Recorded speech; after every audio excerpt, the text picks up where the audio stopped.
Here we are with another Let Me Tell You This One. I watched this documentary last night called Amy Bradley is Missing, and I didn't fall asleep till about 3 a.m. First off, I was only planning on watching one episode. Well, that went right out the window. So basically, the long and short of it is, this lady went on a cruise with her family back in 1998 and just disappeared off the ship and hasn't been seen since. She was in her room at 5:30, which she shared with her mom, dad, and her brother.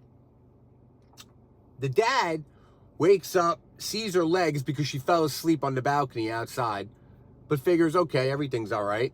He falls back to sleep. Wakes up about an hour later, and she's gone. Now, the ship was docking around the same time she was noticed missing. So the family naturally tells the cruise line, don't let anyone off the ship. My daughter's missing. And they basically tell her that they have 2,000 other guests to worry about, and they couldn't do that for just one guest. Well, let me just stop right there. I get what the cruise line is saying, but let me just say, if somebody is missing on a cruise that I'm on, please feel free to delay my cruise for as long as you need. I got news for you.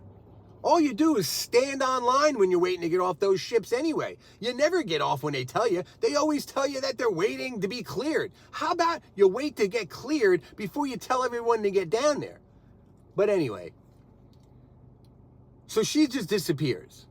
She's been missing now ever since, but years later, she's being seen throughout these islands down there.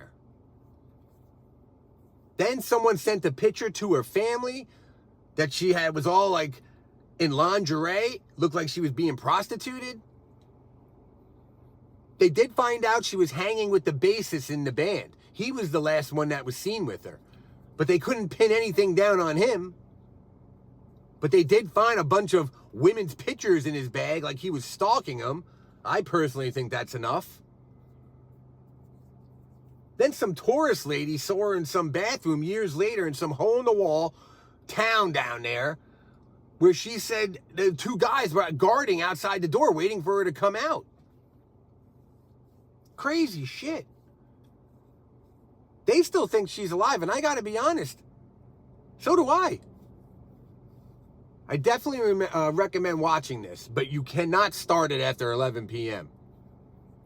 I gotta go get bagels. I'm on 3 hours